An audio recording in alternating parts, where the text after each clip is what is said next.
राम स्वरूप गुरुदेव के चरणों में कोटि कोटि नमन। श्री वशिष्ठ के उपशम प्रकरण में चल रहा था कि वशिष्ठ जी बता रहे थे कि वो सत्ता नाना आकार कभी भी नहीं लेती, वह खाली एक संवेदन है, वो अवस्तु रूप है, वो एक परम सत्ता निर्मल निर्विकारी है। और राम जी को बता रहे थे कि एक काल सत्ता है और एक आकाश सत्ता है। दोनों ही सत्ताएं कैसी हैं? अवस्तु रूप हैं। इस विभाग सत्ता को त्याग कर चिन्ह मात्र सत्ता के परायण होवो। काल सत्ता और आकाश सत्ता यद्यपि उत्तम है परंतु वास्तव नहीं।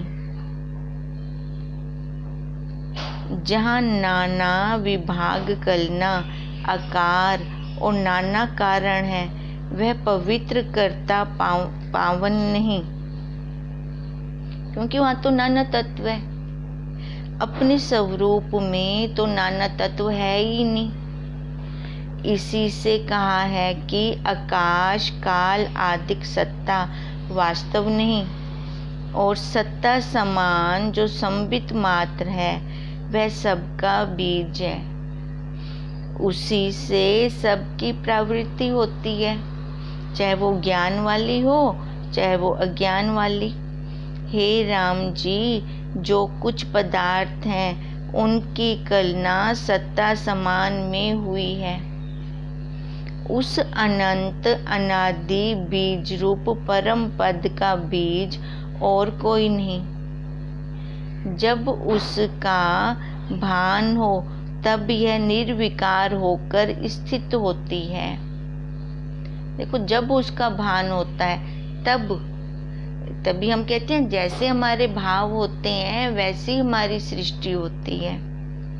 जीवन मुक्त उसी को कहते हैं जिससे दृश्य की भावना कुछ न फुरे।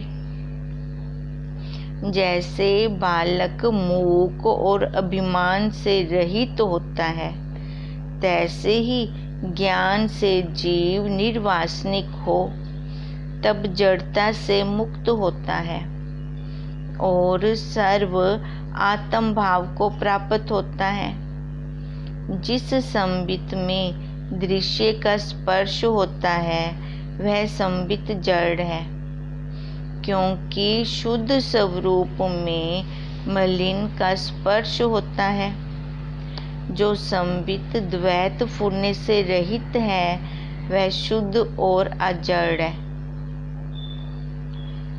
जो द्वैत फुरने से रहित है वो प्योर है। अब यही राम जी के वशिष्ठ जी बता रहे हैं कि द्वैत भाव को ग्रहण करती है वह स्वरूप की ओर से जड़ है। जो द्वैत को ले रही है वही दुख रूप संसार समुद्र में गिरते हैं, जो द्वैत कलना में स्थित होते हैं, और यही कारण उनका सबसे बड़ा कारण है। और उस सत्ता का तो कोई कारण ही नहीं है, और वही सब सारों का सार है। उसका सार कोई भी नहीं है, और सबका कारण है पर उसका कोई कारण ही नहीं है। इसी चेतन रूपी बड़े दर्पण में समस्त जगत प्रतिबिंबित होता है। जैसे ताल के किनारे के वृक्ष प्रतिबिंबित होते हैं, तैसे ही सब वस्तु चिद दर्पण में प्रतिबिंबित होती है। हे राम जी, जो कुछ पदार्थ हैं वह सब आत्म सत्ता से ही सिद्ध होते हैं। बताओ कौन सिद्ध करता है उनको? कंघी कर रही हैं, बालों में कंघी दे रही हैं। अब कौन बता रहा है कि बस कंघी हो गई? बाल भी जड़, हाथ भी जड़, कंघी भी जड़। कौन बता रहा है? फिर सब्जी बना रही हैं, उसको हिला रही हैं, कौन कह रहा है बस कर अब इसको कुकर ढक्कन बंद कर दे? कोई तो है बताने वाला। रोटी को कौन पलटवा रहा है? तवा नहीं बताता, हाथ भी नहीं बताते, आटा भी नहीं बताता, बेलन भी नहीं बताता, चकला भी नहीं बताता, तो फिर कौन बताता है? सब्जी में नमक डालते डालते हाथ रोक देता है, बस बहुत है, नहीं तो ज्यादा हो जाएगा। नमक पर को पता है क्या? या सब्जी को पता है? या हाथ को पता है वो रोक रहा है? नहीं, तो कौन बता रहा है? जो बता रहा है वही मैं हूं। अब इसलिए कह रही हैं कि हे राम जी, जो कुछ पदार्थ हैं वह सब आत्म सत्ता से सिद्ध होते हैं और उसी अनुभव में सबका अनुभव होता है। जैसे षट रसों का स्वाद जीवा से सिद्ध होता है, तैसे ही सब पदार्थ चिदाकाश के आश्रय सिद्ध होते हैं। जगत गण उसी से उपजते हैं, उसी में बरतते और बढ़ते हैं, उसी में स्थित दिखते हैं और उसी में लय होते हैं। सबका अधिष्ठान वही सत्ता है और गुरु का गुरु, लघु की लघुता, स्थूल की स्थूलता, सूक्ष्म की सूक्ष्मता, द्रव्यों का द्रव्य, कष्टों में कष्ट, बड़े में बड़ाई, तेज का तेज, तम का तम, वस्तु की वस्तु, दृष्टा का दृष्टा, किंचन में किंचन, निष्किंचन में निष्किंचन, तत्वों का तत्व, असत्य का असत्य, सत्य का सत्य, आश्रय में आश्रय और अना आश्रय में अना आश्रय वही है। बताओ कौन सी ऐसी जगह है जहाँ पर वो नहीं है? कोई ऐसी जगह खाली ही नहीं है कि जहाँ वो ना हो।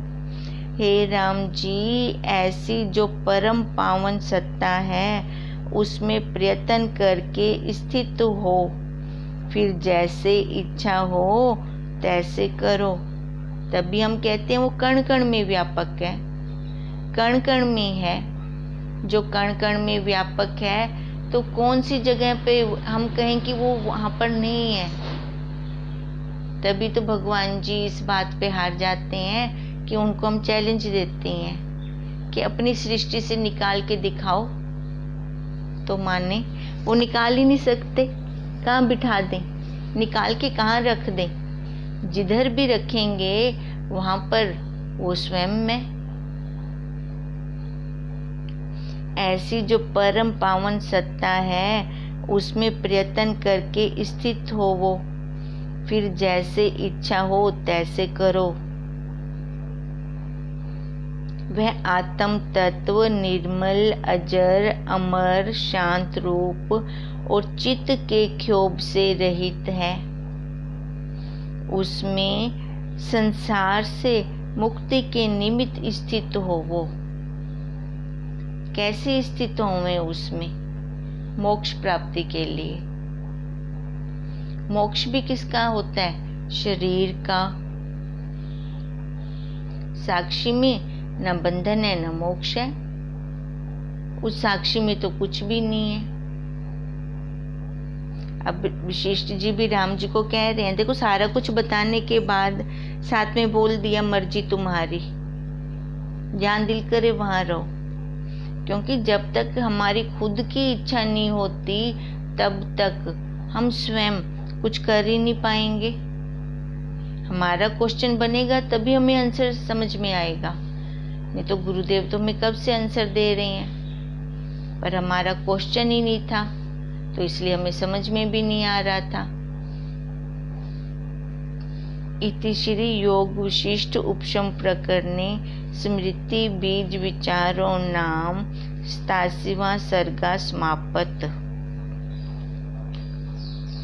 राम जी ने पूछा, हे महानंद, आनंद के देने वाले, यह जो बीजों का बीज आपने कहा सो किस प्रकार प्राप्त हो? जिस प्रकार उस पद की शीघ्र प्राप्ति हो वह उपाय कहिए। वशिष्ठ जी बोले, हे राम जी, इन सब के बीज का जो उत्तर दिया है उस उपाय से परम पद की प्राप्ति होती है। अब जो उत्तर दिया है मतलब जैसे बताया है, अगर वैसे हम दृढ़तापूर्वक करते हैं तो वो परम पद की प्राप्ति होती है। अब और भी जो तुमने पूछा है वह सुनो। सत्ता समान में स्थित होने के निमित्त यत्न कर्तव्य है। उस सत्ता में स्थित होने के लिए, निर्गुण सत्ता में, देखो वैसे तो अपना स्वरूप वही है, पर हमने झूठ को, मिलावट को इतना ज्यादा बढ़ा लिया है कि सत्य के दर्शन नहीं होते। उसके लिए हमें इतना पुरुषार्थ करना पड़ रहा है। और संसार वाला पुरुषार्थ हमें वो लगता ही नहीं है कि हम वहां पुरुषार्थ कर रहे हैं, क्योंकि वो स्वभाव बन गया है। यही उल्टी क्रिया हो रही है। कब से ये उल्टी क्रिया हो रही है? अब यही बता रहे हैं वशिष्ठ जी कि सत्ता समान में स्थित होने के निमित्त यत्न करना ये कर्तव्य है। असली काम हमारा यही है। जो कुछ संसार की वासना है बल करके उसको त्याग करिए और शुद्ध आत्मा में तीव्र अभ्यास करिए, तब शीघ्र ही अविघ्न आत्म स्वरूप की प्राप्ति होगी। अगर हम दृढ़ता करते हैं फिर जाकर अपने स्वरूप की हमें प्राप्ति होगी। और अभ्यास, बारंबार अभ्यास चाहिए। करत करत अभ्यास से जड़मती होत सुजान। देखो अभ्यास की इतनी बलिहारी है कि जड़मती भी सुजान हो जाती है अभ्यास से। बूंद बूंद पत्थर के ऊपर गिरती है तो वहां पे भी तो देखो खुड हो जाती है। नहीं तो पत्थर क्या है? जड़ है। बार बार बूंद बूंद गिरने से भी उस पत्थर में भी बदलाव आ जाता है। तो ये जड़मती में बदलाव नहीं आएगा अभ्यास करने से? आएगा, जरूर आएगा, पर करेंगे हम अभ्यास तभी आएगा। खाली बोलने से कुछ नहीं काम बनने वाला। हे तत्ववेता, उस पद में एक क्षण भी स्थित होंगे तो अक्षय भाव को प्राप्त होंगे। हे राम जी, सत्ता समान संबित मात्र तत्व है। उसमें स्थित होके जो इच्छा हो सो करो, तब उसके सिवा और कुछ सिद्ध न होगा। सब वही भासेगा। ऐसा जो अनुभव तत्व है वह तुम्हारा स्वरूप है। उसके ध्यान में स्थित हुए तुमको कुछ खेद न होगा। संवेदन के साथ ऐसा ध्यान नहीं होता और वह ऊंचा पद है। अब क्या कह रहे हैं वशिष्ठ जी? सत्ता समान संबित एक तत्व है बस, और कुछ भी नहीं है, क्योंकि उसका कोई रंग रूप आकार ही नहीं है जिसके हमें दर्शन हो। कहते हैं उसमें स्थित हो जाओ और उसमें स्थित होकर जो इच्छा हो सो करो।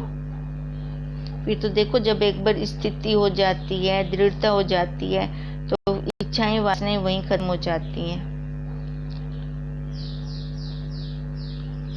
अगर गृहस्थी है तो गृहस्थ में रहते हुए वो सारा व्यवहार करेगा, पर जानेगा अपने आप को कि मैं साक्षी हूँ, मैं कुटस्थ हूँ, मैं विभु हूँ, मैं व्यापक हूँ। जानकर होकर वो व्यवहार करेगा। फिर देखो उसको फिर वही भासेगा, उसके अलावा उसको और कुछ भासता ही नहीं है। ऐसा जो अनुभव तत्व है वह तुम्हारा स्वरूप है, वही हमारा स्वरूप है। वो खाली अनुभव है। जैसे पेट दर्द का अनुभव होता है, सिर दर्द का अनुभव होता है, हमें डॉक्टर को हम दिखा तो नहीं सकते। ऐसे ही उस सत्ता का भी हम खाली अनुभव करते हैं जब हमें विशेष आनंद आता है। हमने सुख नहीं कहा, ध्यान दें, हमने आनंद कहा, क्योंकि सुख तो विषयों का होता है और सुख के साथ दुख तो खड़ा ही है, दूसरा पहलू। और इस आनंद का दूसरा कोई पहलू है ही नहीं। अब ये तभी कह रहे हैं कि वही हमारा स्वरूप है, उसके ध्यान में स्थित हो तब तुमको कुछ खेद ना होगा।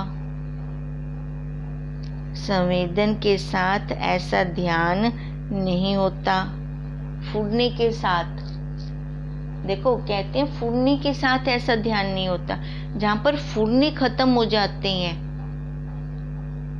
जहां पर संकल्प विकल्प खत्म हो जाते हैं, फिर वो अपने स्वरूप का अनुभव होता है। यह बहुत ऊंचा पद है। पुरुष प्रयत्न से उस पद को प्राप्त हो, प्रयत्न करने से, क्योंकि संसार के संस्कार अंदर तक भरे पड़े हैं और वो खाली इस जन्म के नहीं हैं, जन्मों जन्मों के हैं। उनका हमें पता भी नहीं चलता कि वो इतने गहरे मन में हमारे वो संस्कार होते हैं। तो कहते हैं वशिष्ठ जी, उसके लिए फिर हमें पुरुषार्थ करना पड़ेगा।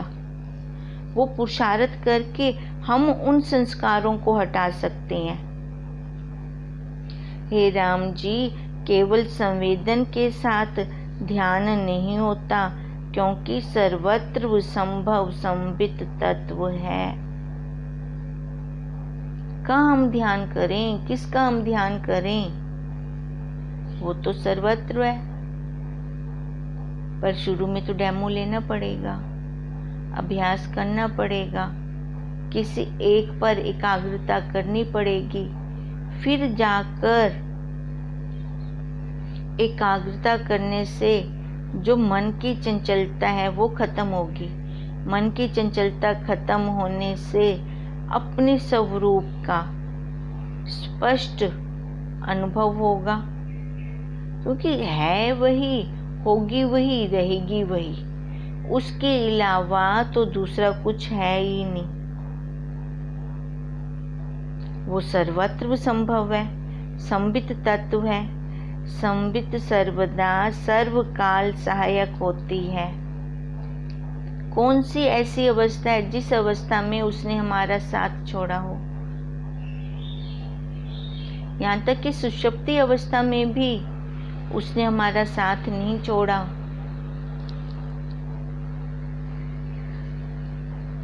भले हमें उस टाइम कुछ अनुभव नहीं होता, कुछ अनुभूति नहीं होती, पर वो तो होती है और सबसे मिली हुई है। जागृत अवस्था में, स्वप्न अवस्था में, सुषुप्ति अवस्था में वो हैता है वही अपना अनुभव हमें करवाती है। सुषुप्ति अवस्था में कुछ भी नहीं होता, अंतःकरण भी नहीं होता, पर वो सत्ता तो होती है। वो तो बताती है कि आज बहुत अच्छी नींद आई, सारी थकावट उतर गई। वो अपनी होने की सिद्धि कर रही है। जो कुछ चित्त वे, जो इच्छित हो, जो कुछ करे, सो सब संबित से सिद्ध होता है। जितनी भी इच्छाएं हैं, वासनाएं हैं, जो भी हमें फूटती है, किसके द्वारा फूट रही है? संबित के द्वारा। हे राम जी, आत्म तत्व प्रत्यक्ष है, पर उसका भान नहीं होता। जो प्रत्यक्ष वस्तु है उसको ही हमने पीछे कर दिया है। कितने बड़े मूर्ख हैं हम। और जो कुछ भासता है वही अविद्या आवरण है। अविद्या के कारण हम अपने स्वरूप को हमने भुला दिया। आवरण आ गया।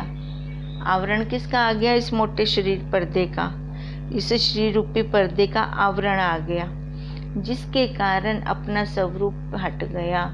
भ्रांतियां शुरू हो गई। कौन सी भ्रांतियां? ये माँ वाली, पत्नी वाली, बहन वाली, ये मेरा घर है, ये मेरा बैंक बैलेंस है, ये मेरा लॉकर है। देखो कितनी भ्रांतियां आती गई। हुआ क्या? खाली एक आवरण आ गया, ये मोटा पर्दा आ गया। फिर ये कैसे हुआ? अविद्या के कारण, सो इसका दुख होता है। कितना बड़ा दुख होता है जीव को। स्वरूप के प्रमाद से जो दृश्य की वासना करता है, उसकी दृढ़ता से अंतःकरण दुख पाता है। अपने स्वरूप का पुरुषार्थ तो किया नहीं, प्रमाद कर गए, तो फिर क्या हो गया? अंतःकरण में दुख ही दुख हो गया। जब यत्न करके वासना का त्याग करिए, तब मन और शरीर के दुख सब नाश हो जाएंगे। पूर्व जो मोह दृढ़ हो रहा है, जैसे मेरु को मूल से उखाड़ना कठिन है, तैसे ही वासना का त्याग भी कठिन है, पर इम्पॉसिबल नहीं है। कठिन भले है, क्योंकि संस्कार है ना जन्मों जन्मों के, खाली इस जन्म के नहीं है, जन्मों जन्मों के संस्कार हैं। वो भी संसार वाले, मेरे तेरे वाले, राग द्वेष वाले। उन संस्कारों को खत्म करना कुछ समय तो चाहिए, पुरुषार्थ तो चाहिए, पर इम्पॉसिबल नहीं है, असंभव नहीं है, संभव है। कहते कठिन है पर असंभव नहीं है। वह वासना मन से होती है। जब तक मन क्षय नहीं होता, तब तक वासना भी क्षय नहीं होती। तत्व ज्ञान के बिना मन का नाश हो ही नहीं सकता। मन के नाश का उपाय क्या है? तत्व ज्ञान। तत्व ज्ञान के बिना उस वासना का नाश नहीं हो सकता, मन का नाश नहीं हो सकता। 3 चीजें ये हेल्प करती हैं हमारी। पहले तत्व का ज्ञान हो, दूसरा मनोनाश, और तीसरा वासना नाश। लोकेशणा, पुत्रेषणा, धनेषणा, ये वासना ही है। इनका नाश होगा तभी हम उस तत्व पे पहुंच पाएंगे। अब जितने भी ब्रह्म ज्ञानी संत हुए हैं, उन्होंने वो पदवी ऐसे थोड़ी प्राप्त कर ली है। परम पूजनीय, परमहंस, ये उपाधियां इन्होंने ऐसे थोड़ी प्राप्त कर ली हैं। उसके लिए उन्होंने पहले इन तीनों का पुरुषार्थ किया है, फिर जाकर उस पद पर आसीन हुए हैं। तब मन का नाश हुआ है।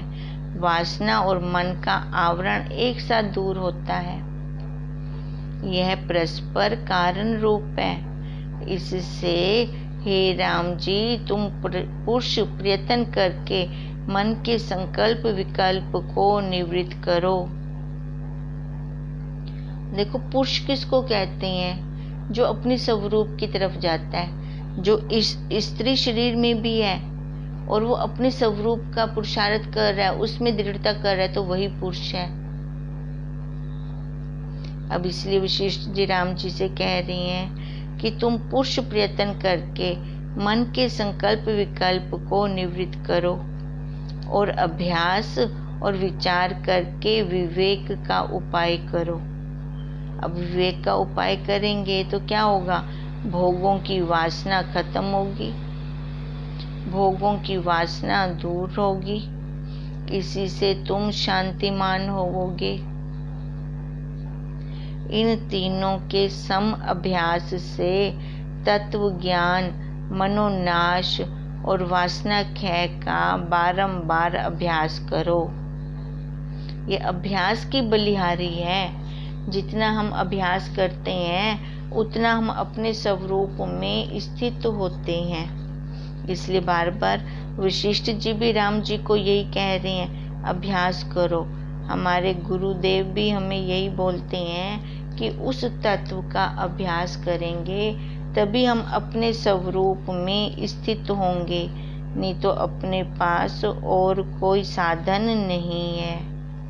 हरि ओम तत् सत। हरि ओम तत् सत। हरि ओम तत् सत।